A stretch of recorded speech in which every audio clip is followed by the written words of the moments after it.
Welcome to Father and Son, and welcome to you, Tom. Morning, It's Dad. a nice Friday morning.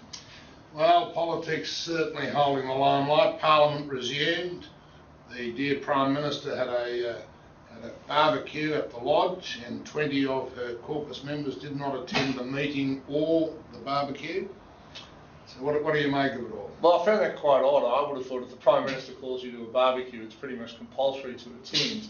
The conspiracy theorists, of course, say that those 20 are all Kevin Rudd supporters, Yep. and I don't think it's that obvious. People often have reasons they can't attend, but there's no doubt if Julia Gillard can't get all the members of her own caucus to turn up to a strategy session, which is what it was, on top of a barbecue, things are not good.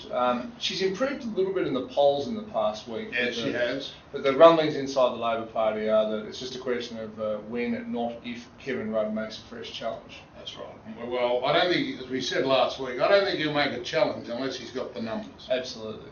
And whether he can get the numbers is another question. I mean, she'll have to move up in the polls or he will get the numbers.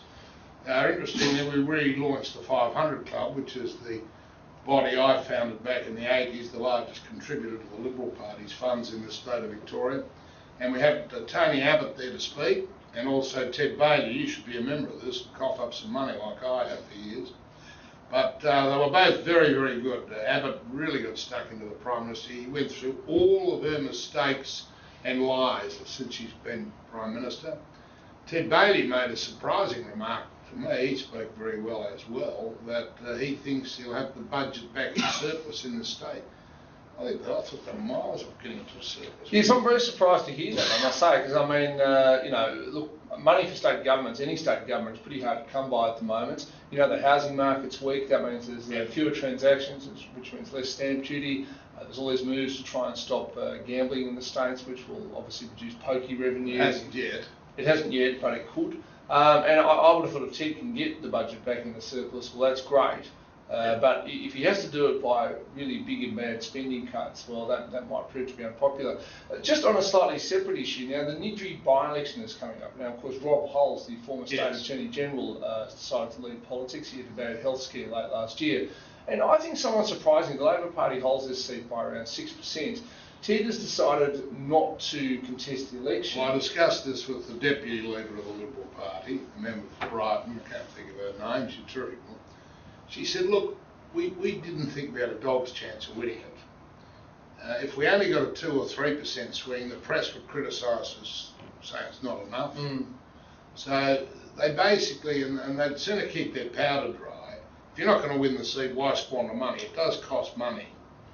And so they've made a conscious decision between the party and the parliamentary party not to contest. Yeah, I can understand that, but I think voters really want a choice. And the other thing is, given how fractious politics is these days, you might get a pleasant surprise, which is that you could actually win the seat. But if you don't, you'll get a lot of bad publicity. Well, maybe so, but look, let's just remember, I mean, John Howard lost his seat in 2007 to Maxine McHugh. Now, she subsequently lost it again. It's back in Liberal hands now. You never know what might happen, but if you don't run a candidate, well, you definitely know what will happen, and that is you will not win the seat. I think, Tom, you better stop, keep to broadcasting and keep to your business, because you obviously don't know much about politics. No, I know a fair bit about it.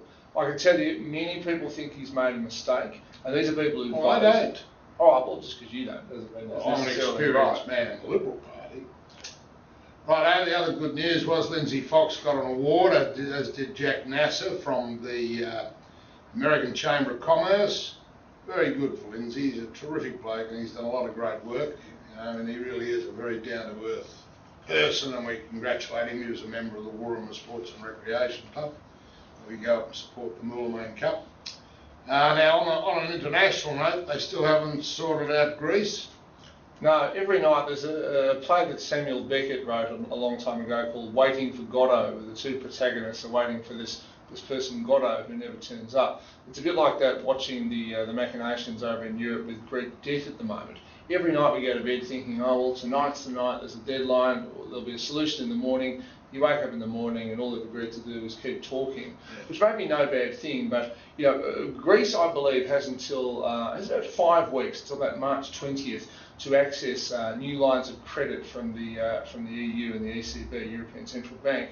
But apparently in order to get that credit, a deal has to be done on the existing debt. So every day that ticks by brings us closer to the evil day. But doesn't get the deal done on debt, don't they have to put through the Parliament extra cuts to expenditure? Yes, that's right. They've got to adopt an austerity program, and therein lies the problem, because the Greek politicians say we can't get that through. So, I mean, I think what they'll do is this. They'll eventually agree to something. The Greeks will pretend to say that they'll do something, and they won't. But by then it'll be too late. Not unusual, and it'll just be back to the status quo. But the other thing is that, will it constitute a default? I mean, they're saying it wouldn't be a default, but I tell you what, if you don't repay up to 70% of your debt, that's a default of anybody's terms. Well, that's what the deal looks like it's going to be, and of course, the French would much rather lend the money back to give the money back to their own French banks than give it to the Greeks. It's the same. So if the French banks write off the debt, the French government can finance or help those banks get through all those difficulties. That'll be far more popular in France than giving more money to Greece. In France, yes, but the Germans are still the sticking point. They want to see austerity because they themselves feel that they're having to engage in a bit of austerity, and they don't see why they shouldn't have to do it. I think they're conning everybody, the Germans, because they're the ones benefiting out of the low euro. They're the biggest exporters out of Europe. They're having a birthday. Their economy's running really well. I saw a graph earlier this week showing the difference in productivity between German workers and the rest of Europe.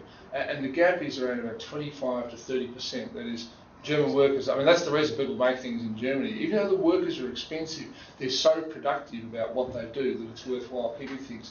Now, changing the subject, Tom, I want to talk about Alcoa. The Premier's gone down to Geelong, wherever they are at.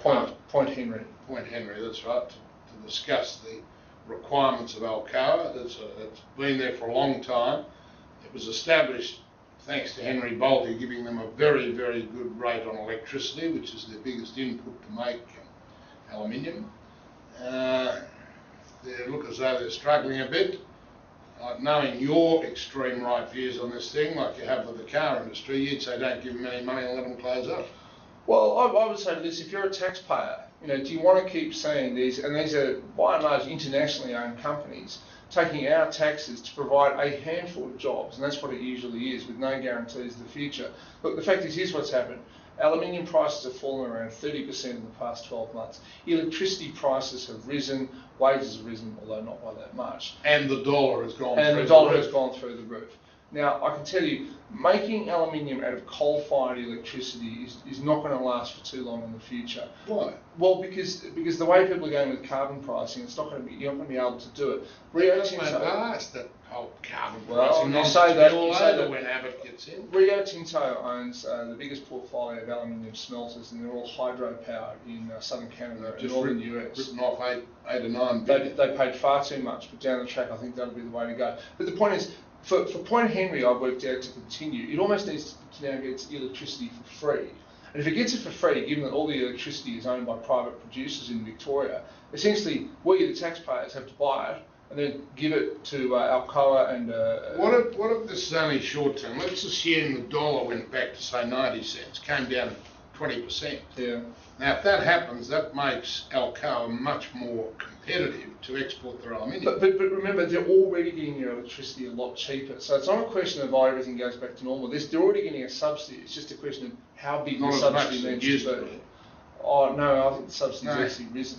All I'm saying is that something's going to have to give. Either we can keep subsidising it, and it's the same with the car industry, in the hope that it continues, and then maybe the dollar will fall or something will happen, or we can bite the bullet and say... So what do you think will happen in this instance? I think the refinery at Geelong will be closed. The one down at Portland, which is a lot bigger, will stay open for the time being. A lot depends on the Australian dollar.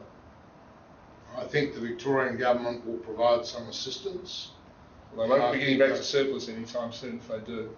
No, well, it depends where they grab it from. Exactly. All right, I think that's about it for the week. The cricket's still on. The footy's not far away. We're all starting to get excited again. I'm predicting a Carlton-Collingwood grand final this year, and we know who the victor out of that will be if it occurs. I'll see you all next week.